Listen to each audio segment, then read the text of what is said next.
Do you know the story of King Saul's grandson? A forgotten boy. But one day, he was called to the king's table. Come with me and discover what happened. A long time ago, there was a boy named Mephibosheth. He was the son of Jonathan and the grandson of King Saul, the first king of Israel.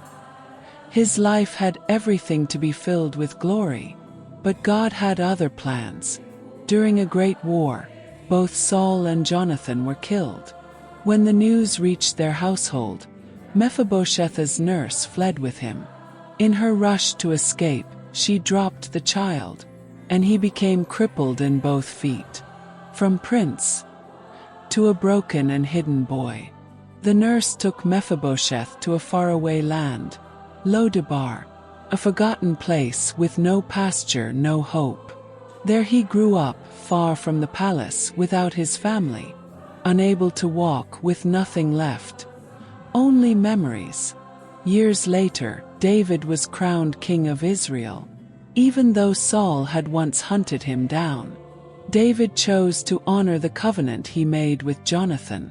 He asked, "Is there still anyone left from Saul's house, to whom I can show kindness for Jonathan's sake?" Ziba, a former servant of Saul, replied, "Yes, there is still one, Mephibosheth, Jonathan's son. But he is crippled." Even so, David sent for him. From Lodebar to the palace, the forgotten would be remembered. When Mephibosheth came before the king, he bowed low, afraid. But David said, "Do not be afraid.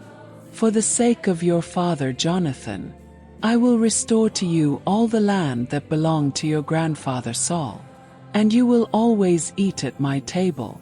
Mephibosheth, who expected nothing, received everything: grace, love, restoration.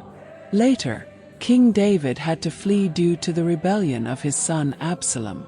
On his journey, Ziba met David with supplies and gifts. David asked, "Where is Mephibosheth?"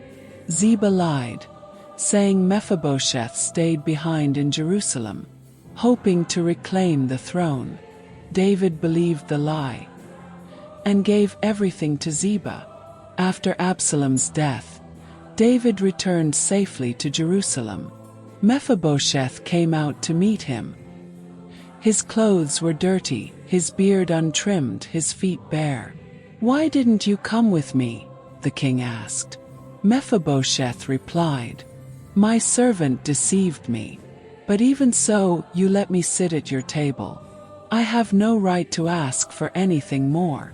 David then said, "You and Ziba shall divide the land." But Mephibosheth answered, "Let him keep it all. What matters most is that you, my king, have returned in peace."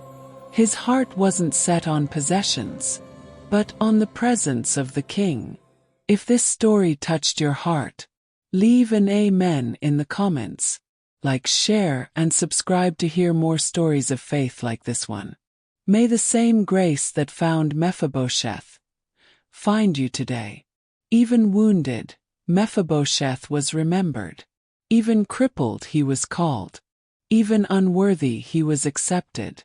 That is the grace of God. He has not forgotten you. There is a place for you at the king's table.